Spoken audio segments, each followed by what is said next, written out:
On a brisé les ressorts de notre autonomie de pensée, de notre capacité à réfléchir sur ce que nous voulons pour nous-mêmes et pour notre pays en tant que collectivité. Nous ne sommes que des ombres, des apparences que d'autres manipulent, utilisent. Un de nos musiciens bien connus que j'ai eu le plaisir de rencontrer, avec qui on a discuté, Valsero, l'a dit en des termes très justes.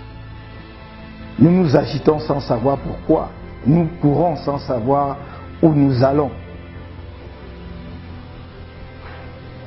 On a éloigné les jeunes de la politique en disant l'école aux écoliers, la politique aux politiciens, alors que ce sont les mêmes jeunes que l'on manipule.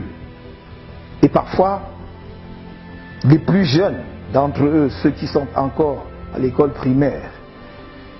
Non, la politique, c'est l'affaire de tous les Camerounais et au premier chef des jeunes, parce que c'est leur avenir qui est en jeu.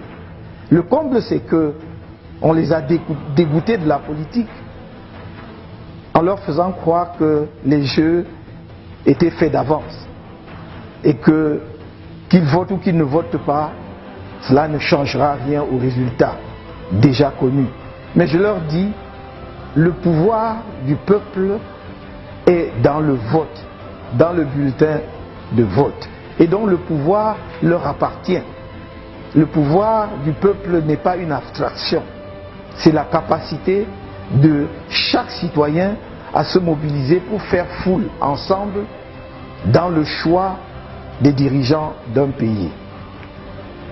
Je pense que c'est une erreur grave de faire croire aux Camerounais que parmi plus de 25 millions de citoyens de ce pays que nous sommes, il y a une seule personne qui ait les aptitudes de gouverner le pays indéfiniment.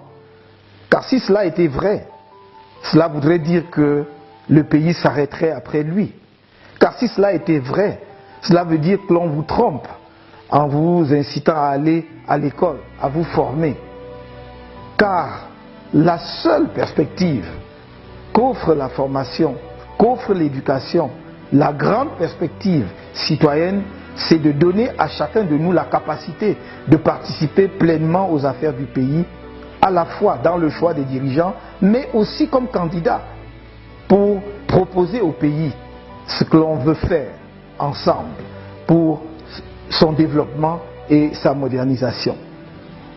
Depuis près de 40 ans, on vous présente la même personne qui du reste n'a jamais battu campagne, qui ne fait aucune proposition concrète sur les projets qu'il entend mettre en œuvre pour le pays.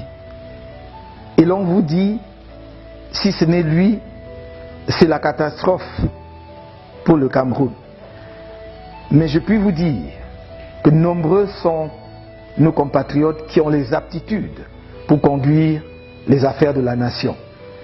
Et si je me suis mis debout à la suite justement de la confiance que mes camarades de mon parti m'ont fait, si je me suis mis debout, c'est parce que j'ai un projet cohérent, pensé, réalisable que je voudrais proposer aux Camerounais et que je souhaiterais demain mettre en œuvre avec vous, avec l'ensemble du peuple camerounais.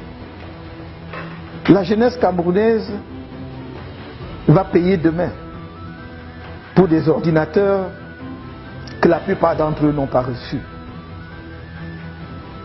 Cette jeunesse va payer une dette colossale, contractée souvent pour des projets mis en œuvre en dépit du bon sens, surfacturée à l'extrême. Toutes les études des institutions financières montrent que le coût des projets sont multipliés par 2 à 6 au Cameroun par rapport à la moyenne des prix pratiqués dans d'autres pays. Voilà l'avenir que l'on vous propose. Mais il me semble de mon devoir de vous interpeller pour dire, regardez chaque candidat. Ne vous laissez pas dicter votre choix. Ne vous laissez pas dicter votre opinion. Regardez chacun d'eux, son parcours, ce qu'il a pu faire dans sa propre vie, ce qu'il a pu faire au service de la nation, pour mieux apprécier ce qu'il est capable de faire demain si vous lui confiez la responsabilité première de la conduite des affaires de ce pays. C'est à cela que je vous appelle. Et c'est une affaire collective. C'est une affaire de l'ensemble des citoyens. Il n'y aura pas un Messie qui descendra du ciel pour changer le Cameroun si les Camerounais eux-mêmes ne désirent pas changer leur pays et s'ils ne s'y impliquent pas pleinement. Il est temps de mettre un terme à la mise à l'écart de la jeunesse camerounaise. Notre vœu le plus ardent, c'est dans la phase dans laquelle nous allons entrer, de les compter nombreux parmi ceux qui vont être les agents de la transformation radicale que l'on veut opérer dans le pays. Mais surtout, qu'ils vont être ceux avec qui nous voulons mettre le pays sur de bons rails avant que la jeunesse prenne la suite et hisse notre pays au niveau où il mérite d'être, non seulement en Afrique, mais à l'échelle mondiale.